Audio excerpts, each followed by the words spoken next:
The title of our message is, Whose Report Will You Believe? And too many times we're believing the report of the doctor, we're believing the report on our job, we're believing the report of everything, everyone else, but we're not believing the report of the Lord. So we're going to go ahead and turn to our foundational scripture, which is Numbers 13, 30 through 32, in the Voice translation. And it reads, "It is certain the Israelites are deeply discouraged by this report. For what was said about the native inhabitants is most alarming." Verse 30 says, "But Caleb calmed the congregation, and he spoke to Moses. Caleb said, 'We should go straight in right away and take it over. We are surely able.'" Verse 31 says, "No way, we can't do it." This is what the other scouts were saying. "The people who are already there are too strong for us." So the report of those other scouts was quite disheartening. It made the people question God's promise.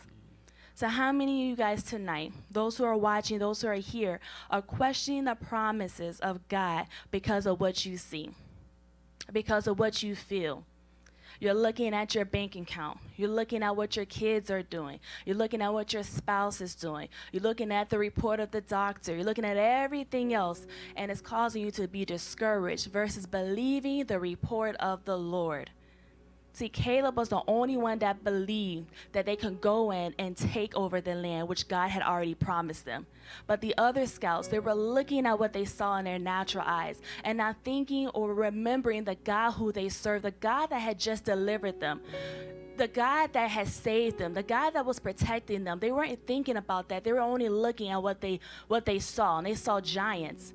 And so Caleb saw, no, we can go and take the land because I know the God who I serve. So how many of you guys tonight know the God that you serve?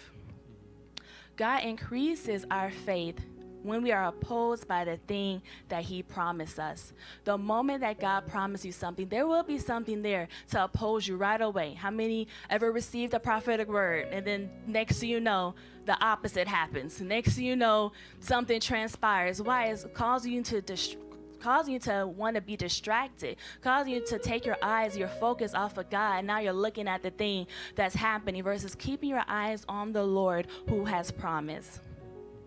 Hebrews 11:1 in the Message Bible says, "The foundation facts of existence is that this trust in God is the firm foundation under everything that makes life worth living. It's our handle on what we cannot see. The act of faith is what distinguished our ancestors, set them above the crowd. If we are believers, there should be something different about us. If we're believers, we shouldn't be going through the same thing or handling the same situations that other people who aren't believers.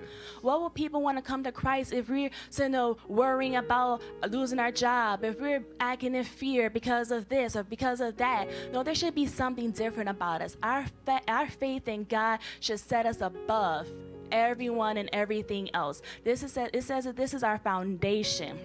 My confidence in God must be greater and bigger than the challenge that I am facing. Why? Because my confidence in God is, when my confidence in God is greater, anything I'm facing must bow. Think about Caleb and going back to the first scripture that I read in Numbers.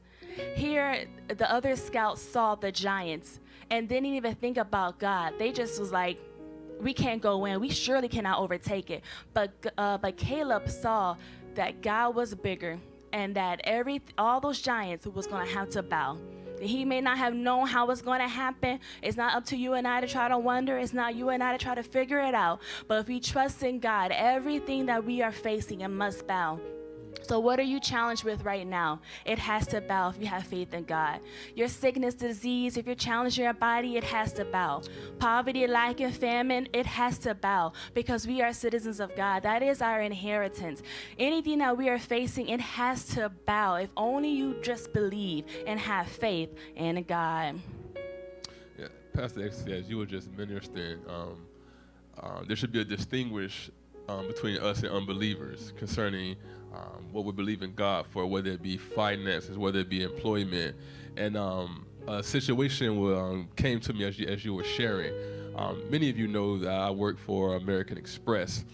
And man, I remember when I first got the job. I haven't had like a lot of jobs, but this job, it was the best job I ever had, as far as the benefits, as far as how much I'm getting paid, as far as the perks, how they feed you. That's like they love you. I was there for not even a year, and I had just came off of a cruise. And I remember, because the day I was supposed to go back to work, I actually took another day off. You know, sometimes you need a vacation from your vacation. And as I was at home, my phone is blowing. I'm getting all these phone calls, all these messages, and I answered. And it was one of my coworkers, and they had shared that they had made an announcement that day we were being displaced. To watch the rest of this powerful message, download Panorama's app, which is available in all app stores by searching Panorama Christian Center. Create an account to stay connected with Panorama Christian Center. One word from God will change your life. Blessings.